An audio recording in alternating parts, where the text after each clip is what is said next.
ఓం నమో శ్రీ లక్ష్మీ వెంకటేశ్వరాయ శ్రీ మహాగణాధిపతయే నమః. కరారవిందేన పదారవిందం ముఖారవిందే వినివేశయంతం వటస్య పత్రస్య పుటేశయానం బాలం ముకుందం మనసా స్మరామి. మనకి ఆగస్టు నెల కృష్ణాష్టమి అంటే మరి రాబోయే శ్రావణ మాసం కదండి. చేత ఆ కృష్ణుడు మమ్మల్ని రక్షించుగాక. ఈ ఆగస్టు నెలలో మన రాశులకి ఏ విధమైనటువంటి ఫలితాలు చెప్పబడ్డాయి? అనుకూలంగా ఉంటే వేగంగా పెడతాం, అనుకూలంగా లేకపోతే దానికి పరిహారం చేసుకుంటూ పాజిటివ్ వైబ్రేషన్స్ డెవలప్ చేసుకుంటూ మనం మరింత శక్తితో మరింత ప్రయత్నంతో ముందుకు పెడతాం, విజయం సాధిస్తాం. అంటే జ్యోతిష్యం ఎప్పుడు కూడా మనకి విజయం సాధించడానికి ఒక మార్గదర్శికగా ఉంటుంది. నువ్వు ఇలా పెడితే నీకు మంచి జరుగుతుంది, ఇలా వెళ్ళొద్దు అని నిషేధిస్తూ ఉంటుంది. మరి జ్యోతిష్యం అనే పదానికే కాంతి అనే అర్థం. లైటింగ్ మనల్ని నడిపిస్తుందా? మనమే నడవాలి. ఆ విధంగా మనకి ఆగస్టు నెలలో గ్రహాల యొక్క సంపుటి చాలా అనుకూలంగా ఉన్నది.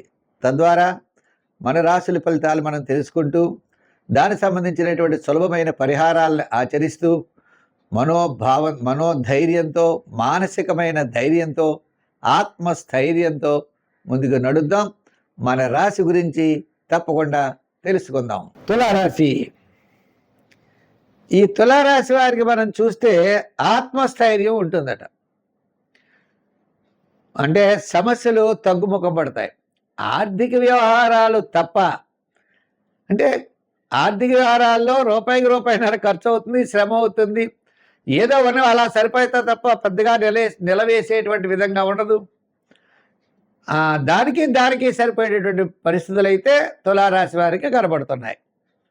ఇంకా మిగిలింది ఏమిటా అంటే గురుబలం లేదు, శుక్రబలం లేదు. అంటే వేళకి తిండి తినేటువంటి అవకాశాలు తక్కువ, శుభ్రమైనటువంటి ప్రయత్నాలు ఆలస్యం అవుతాయి.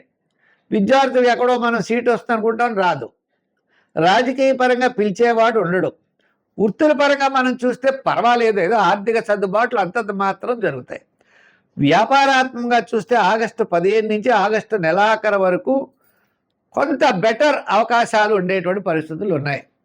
ఏదైనప్పటికీ కూడా ఈ యొక్క రాశివారికి ఆత్మస్థైర్యము, చాలా పట్టుదల, ప్రతి పని చేయగలనేటువంటి విశ్వాసము, దాని ద్వారా మాత్రమే విజయం సాధించే అవకాశాలు ఉన్నాయి. మిగిలిన గ్రహాలు అంటారా అంతంత మాత్రం ఉన్నాయి. అయితే స్థిరాస్తి డెవలప్మెంట్ విషయంలో కాస్త బెటర్ అవకాశాలు వస్తాయి. అధికారులు, ఉద్యోగస్తులు మెచ్చుకుంటారు. విద్యార్థులకు అంతంత మాత్రం. ఇంకా వ్యాపారాత్మకంగా మనం చెప్పాం కదా, మనకి ఎంత వ్యాపారం జరగాలో అంతే జరుగుతుంది. ఈవేళ మనకి అధికారులకి, మన యొక్క పనిచేసే వారికి దానికి సరిపోయేటువంటి పరిస్థితి అయితే ఉంటుంది. విశేషమైనటువంటి లాభాలు అయితే రావు. వివాహాది ప్రయత్నాలు, గృహ నిర్మాణాది ప్రయత్నాలు, ఇటువంటి ప్రయత్నాలన్నీ కూడా వాయిదా పడతాయి. అంచేత నిదానంగా వెళ్ళండి, విజయం సాధించగలుగుతారు. విద్యార్థులు కష్టపడాలి. రాజకీయ నాయకులకి సామాన్యంగా ఉన్నది. వృత్తుల వారు డెవలప్మెంట్ కోసం విశేషమైనటువంటి కృషి చేయాలి, ముఖ్యులను కలుసుకోవాలి. వ్యాపారాత్మకంగా ఆగస్టు 15 నుంచి జాగ్రత్తలుగా తీసుకున్నట్లయితే కాస్త పర్వాలేదు.